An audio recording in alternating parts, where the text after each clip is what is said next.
Magandang gabi Pilipinas, ito ulit ang Unicode Mike Padua, nagbabalik sa ating tropical weather analysis ngayong araw po ng Martes hanggang Biyernes, Abril 6 hanggang 9, 2021. At itong Tagalog version ay pinaglilingkod sa inyo ng Typhoon 2000. Umpisa natin ang update. Ito po yung ating latest GovSat. Simula na yung araw dito ng Martes hanggang bukas Miyerkules. Nakita po natin, meron po tayong mahinang amihan. Ito po yung hanging hilagang silangan o yung northeasterly surface wind flow na naka-affecto po sa dulong hilagang Luzon, Silangan Luzon, Bicol Region, Marinduque, Oriental Mindoro, at malaking bahagi po ng Kabisayaan. Ang kakaiba po nitong mahinang amihan na ito ay wala po siyang ulan. Medyo maliit po ang chance na magkakaroon ng ulan, although may mga showers po na pwedeng dumaan, lalo na sa gabi or early morning. Subalit ito po ay concentrated lamang dito sa may Batanes, Bubuing Cubub Islands, at sa may dulong hilagang Luzon, sa mga coastal na areas po nito. So, medyo mahangin pa rin po, pero umabot ng 40 kph dito sa Naga. Yung gustiness ay umabot po ng 41 kph sa ating T2K Naga White Weather Station dito po sa Naga City.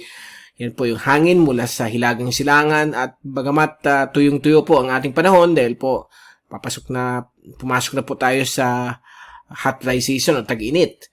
So manatili po ang tuyo ng ating panahon. At may mga isolated thunderstorms pa rin pwedeng maganap, down na po dito sa may Mindanao. At overall naman po ay maganda po ang ating panahon. Yung ating temperatura ay medyo mainit na po, umabot po hanggang 32 hanggang 33 ang antas ng ating sentigrado. At ang ating heat index yun na karanasan po ng ating katawan, yung init na na-feel ng ating katawan ay pwede umabot po ng 39 o 40. Okay? So, so far, wala po tayo na nababanaagan na LLPA sa labas ng ating bansa. May surface trough po tayong binabantayan dito sa may malapit sa south of Guam o east of Palau. At next week may binabantayan tayo sa models na posibleng baka may mag-form na LPA or tropical cyclone. But as of this time, nasa less than 10% probability. But we will keep you updated, lalo na yung dating Friday. Bibigay tayo ng glimpse kung anong mangyayari po for next week doon sa nababanaagan na potential na LPA na kumakalat na yun sa social media. Mayroon daw may move-form.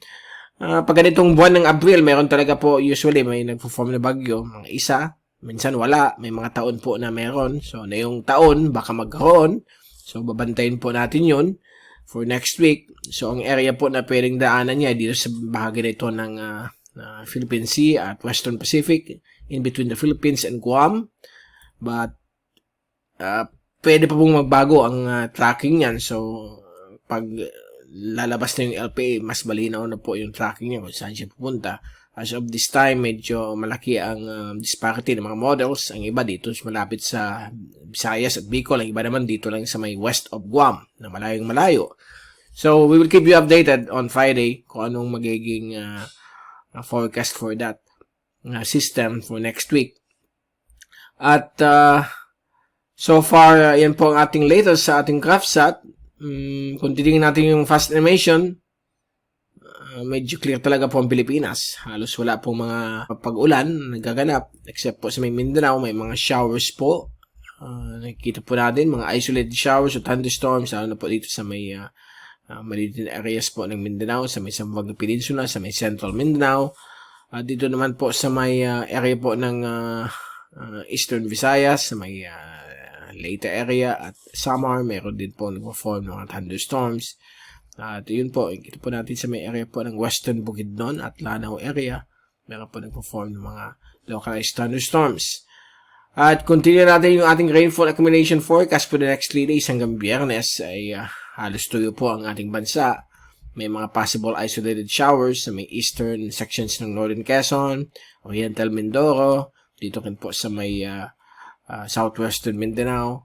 So far, hindi naman po siya threatening sa ating komunidad. At continue natin yung windy.com na pressure, rain at wind forecast for the next 3 days. Bukas po ng hapon ay inaasahan po nating may mga isolated thunderstorms possible po dito sa may bahagi po ng Mindanao. Yan po, sa may Zamboanga Peninsula. At dito po sa may Lanao provinces.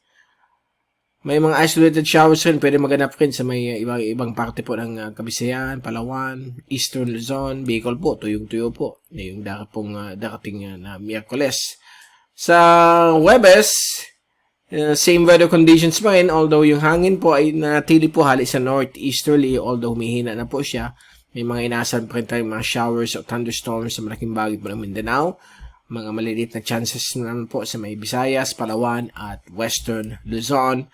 At pagdating po sa araw po ng Biyernes, inaasahan pa rin po mga localized thunderstorms sa Mindanao at mga possible isolated showers sa Luzon, Eastern Luzon, eastern sections ng Bicol, Visayas, at yung hangin pa rin po ay mula sa Hilagang Silangan.